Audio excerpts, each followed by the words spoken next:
Olá, abençoadas, tudo bem com vocês? A santa paz de Deus. Gente, hoje eu vim aqui trazer um vídeo diferente, né? Ultimamente aí eu trago vídeo de rotina aqui para vocês, né?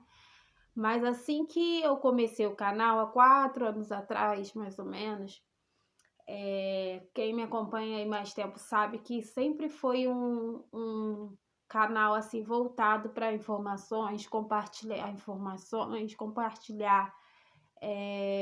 sempre o que eu passei com vocês, né? Eu não sou terapeuta, eu não sou psicólogo, não tenho formação nenhuma, a não ser uma mãe que carrega algumas experiências aí vividas, né? E que, para deixar bem claro, nem sempre a minha experiência de vida vai ser a sua experiência de vida, ou de quem já passou aí 15 anos de jornada, ou quem passou um ano, né? Tem muitas mamães que passam em um ano que a gente não passou em 4 e assim por diante. Então, é mesmo só para estar compartilhando aqui com vocês um pouco da minha experiência, um pouco do que eu passo, das informações que eu recebo, tá? Porque meu filho estuda numa escola especial, então a gente participa de palestras, a gente está ali sempre conectado aí com esse mundo, não só do autismo, mas com algumas outras deficiências também, tá bom, gente? Hoje eu venho aqui trazer um assunto para vocês que é sobre autismo e os direitos, tá bom? E tem muitos pais aí que descobrem recente, né? Ou até mesmo tá nessa jornada aí por alguns meses e não tem esse esclarecimento aqui. Então a intenção aqui é mesmo ajudar de alguma forma no que eu possa aqui com vocês, tá bom? E aí eu vou estar deixando aqui para vocês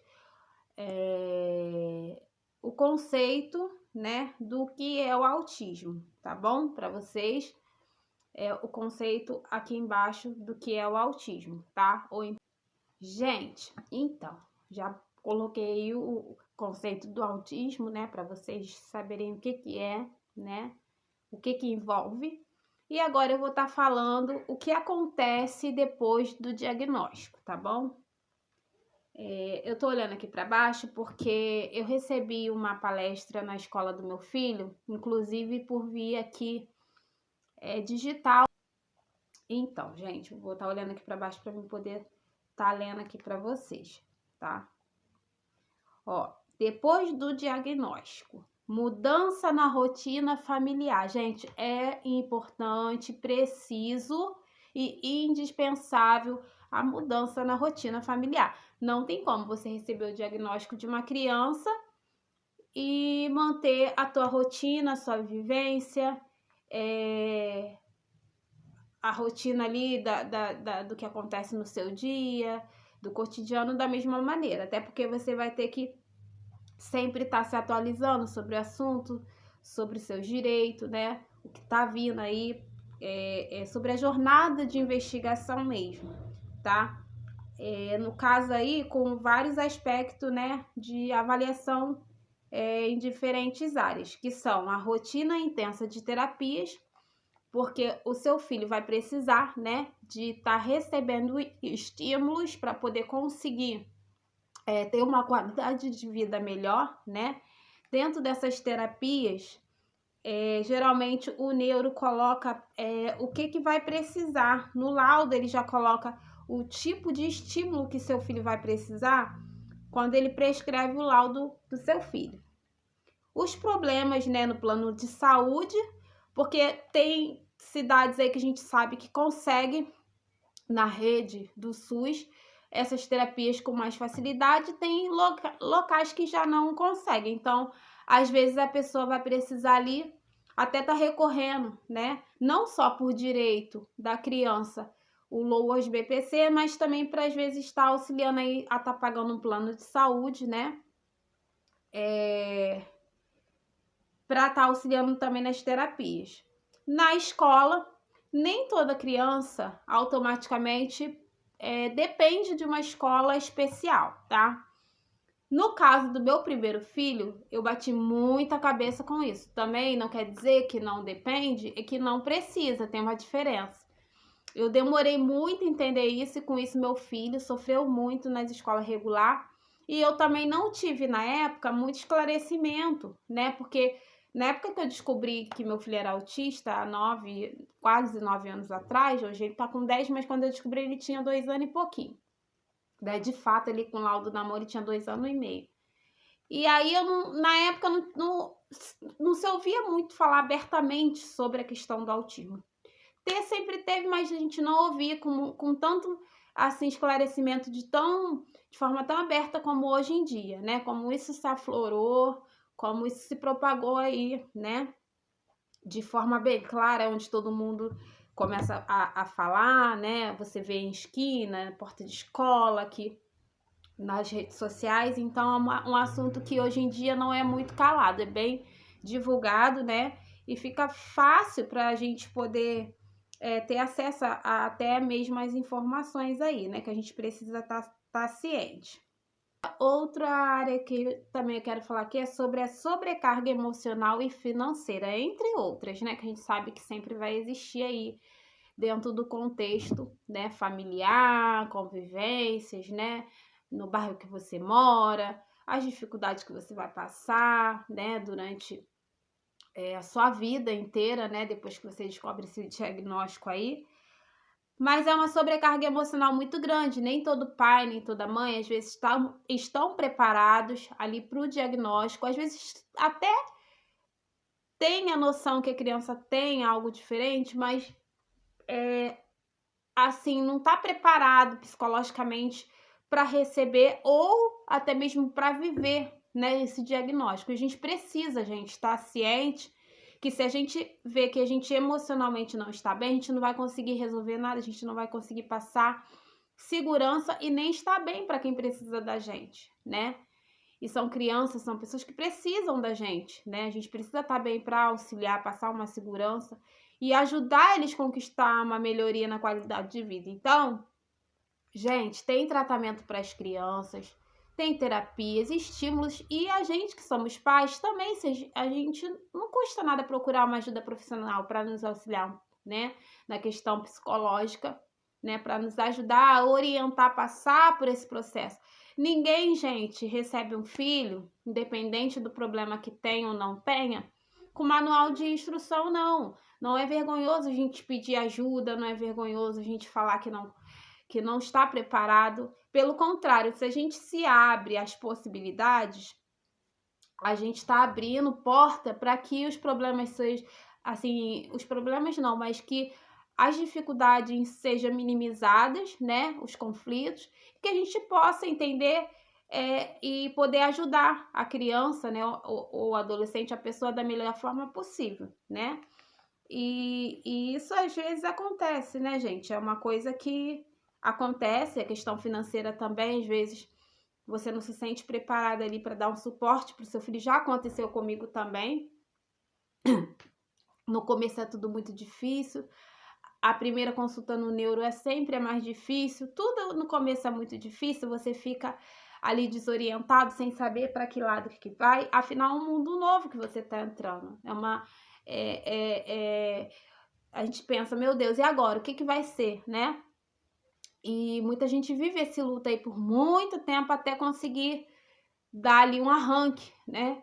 Só que a gente tem que pensar que a vida passa muito depressa, as crianças crescem muito depressa e assim, conforme toda criança tem o seu tempo para desenvolver, geralmente as crianças que estão dentro do espectro autista têm esse desenvolvimento um pouco mais lento. Não quer dizer que eles não vão desenvolver, né? Mas tudo no tempo deles. Mas a gente precisa entender que eles precisam de estímulo. Então, quanto antes a gente procurar ajuda, quanto antes a gente se recorrer a essas terapias, correr atrás, né? E não bater o martelo. Gente, não é uma sentença, né? É um diagnóstico, não é uma sentença. Vai ficar tudo bem. A gente precisa oferecer estímulo e procurar fazer o nosso melhor para que eles tenham uma qualidade de vida, né? Melhor, tá? Esse é o meu pensamento como mãe. Foi o que eu ouvi muito no começo, que para mim funcionou bastante, tá?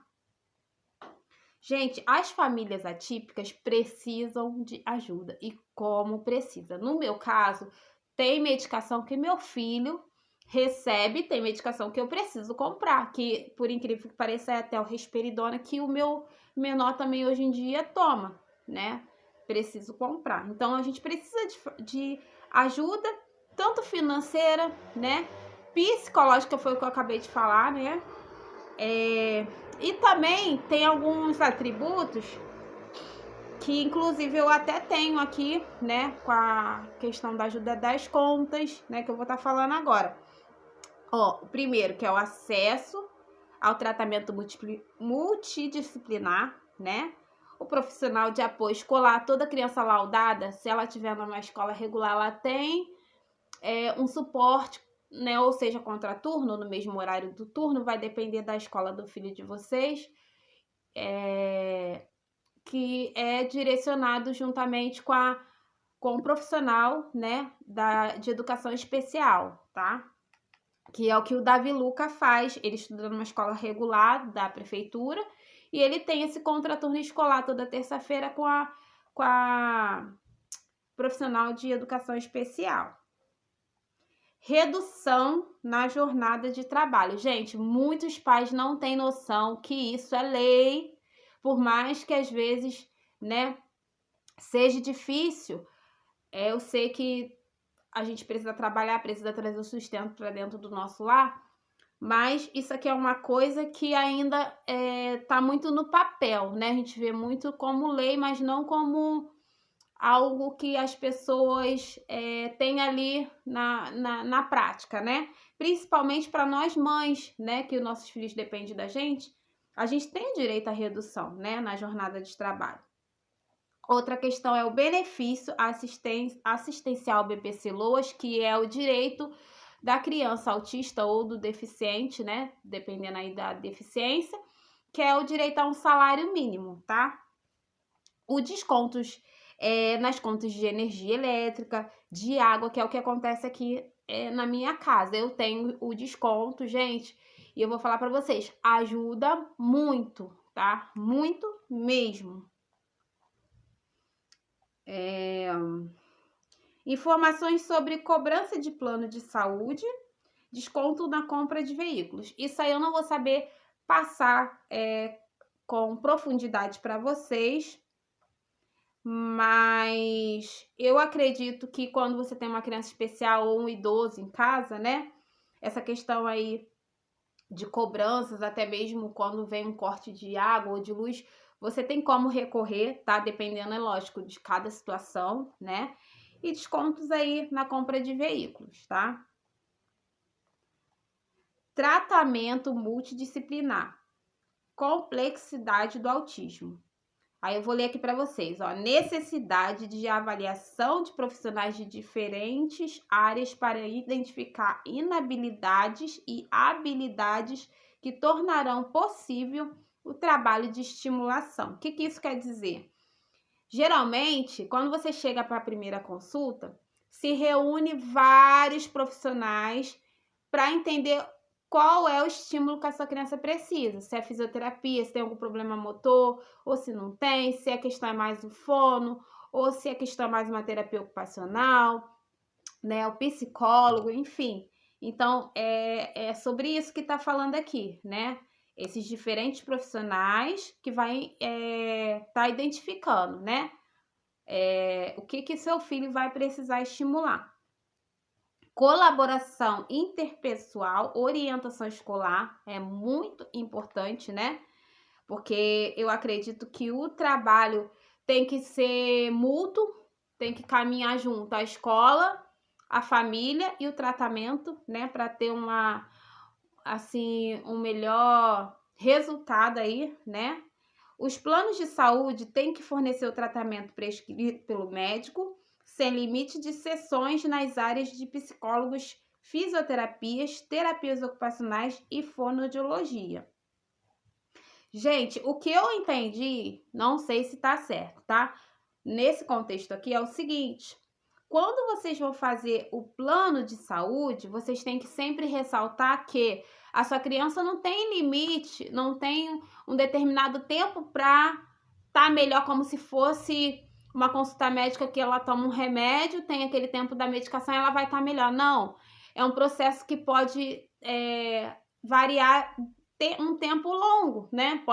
Pode estar dentro de um tempo muito longo ou até para a vida inteira, né? Muito das coisas aqui, eu acredito que a criança faça sempre, né? Como um psicólogo, né? No caso do meu filho, ele tá com 10 anos, ele começou a falar com 8 para 9 anos, agora ele forma frases e ainda assim continua precisando de um fonoaudiólogo. Se teu filho tem um problema motor, provavelmente vai precisar por um longo tempo de fisioterapia, né? No meu caso, como eu sou portadora de síndrome de Tourette, a fisioterapia para mim é indispensável. Terapia ocupacional, pode ser que seu filho esteja por um tempo determinado e depois tem alta, mas isso não quer dizer que quando você faça o plano de saúde, eles precisam determinar para você eles tenham que determinar um tempo para você, porque não tem como você, como mãe, dizer para eles que esse tempo aqui eu consigo fazer essa terapia e meu filho vai estar melhor. Não. Eles têm que entender que não tem limite de sessões nessas áreas aqui, né, prescrita pelo médico, geralmente é prescrita até no laudo, viu? Que auxilia muito também na hora da aposentadoria. O que deve conter o laudo médico? Ó, chegamos lá. Vou ler aqui para vocês. Diagnóstico com CID. O que é o CID? O Código Internacional das Doenças, que também engloba os códigos de atraso global do desenvolvimento, como é o caso do autismo. Esse CID aqui, qualquer lugar do mundo é o mesmo, né? Por exemplo, o CID-10 é aqui, é nos Estados Unidos. Todo lugar do mundo que você for vai querer dizer, tem o mesmo significado.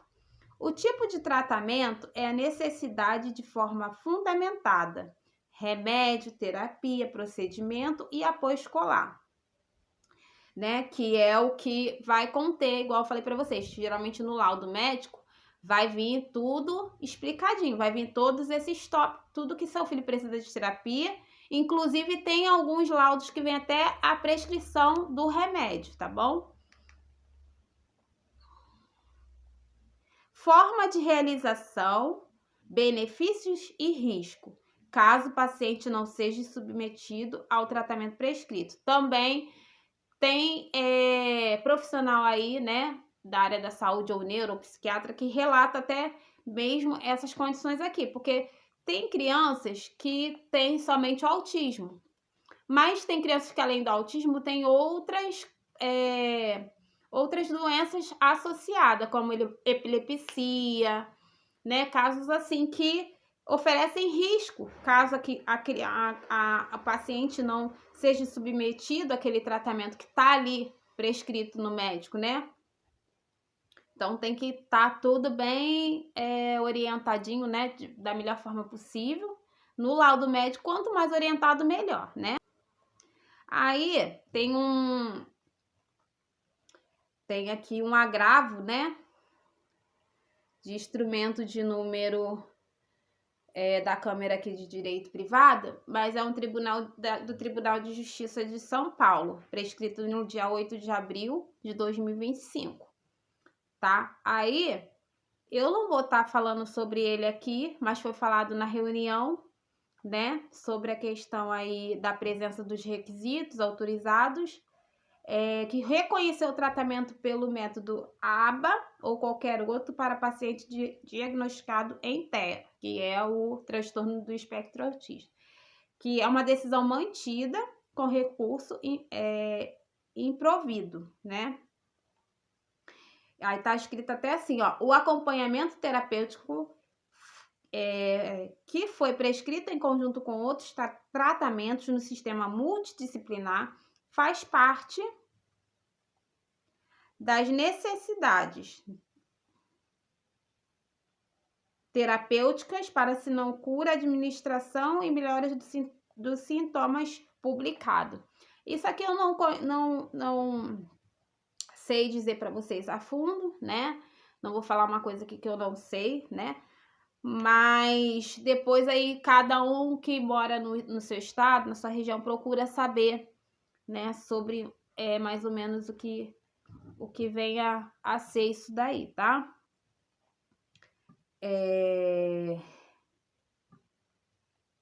Deixa eu ver mais o que eu posso.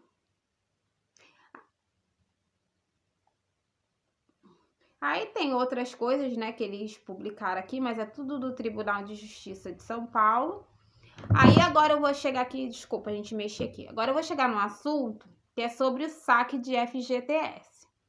Pais atípicos podem sacar o FGTS sem a necessidade de justificar o uso do valor. Automático para o nível 3 de suporte, que é o autismo mais severo, e pedido judicial para os níveis de suporte 1 e 2, né? Que é o leve e o mediano ali, entre o leve e o severo, tá? Isso aí também cada um vai precisar se direcionar à caixa, né? Ou banco da sua cidade para poder estar ciente do que vai acontecer, ou então procura aí também a assistente social da sua cidade para poder conversar sobre esse assunto. Mas eu quis ler aqui para vocês entenderem que às vezes a gente não sabe que tem certos direitos, né? Então eu sempre gosto aqui de trazer para vocês algumas coisinhas nesse contexto. Aí eu vou estar lendo um pouquinho agora sobre a redução da jornada de trabalho. Pais atípicos podem ter a jornada de trabalho reduzida de 10% a 30% e 50% em casos específicos, que eu creio que é assim um suporte mais severo, né? Ou dependendo aí da deficiência, um caso que depende mais, tem mais uma dependência ali dos pais. Servidores federais da Lei 8.112/1990 desde 2016, gente. Servidores estaduais e municipais, tá?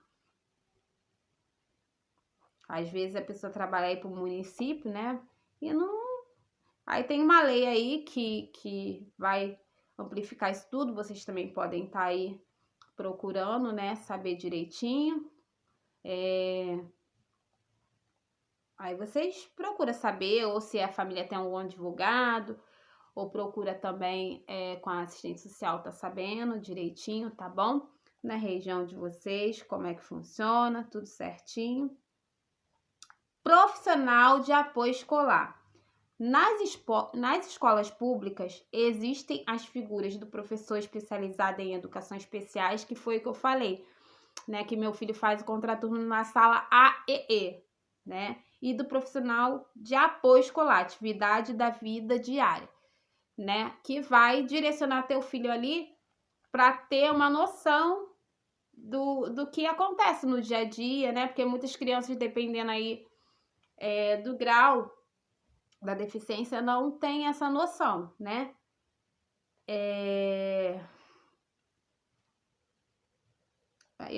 Eu acho que é isso.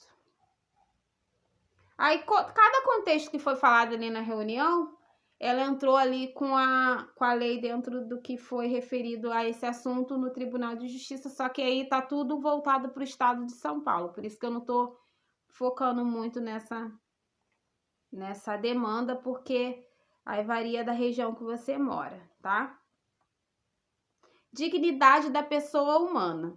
A atualidade. Centralidade da CF e dos direitos fundamentais, cujo núcleo é a dignidade da pessoa humana.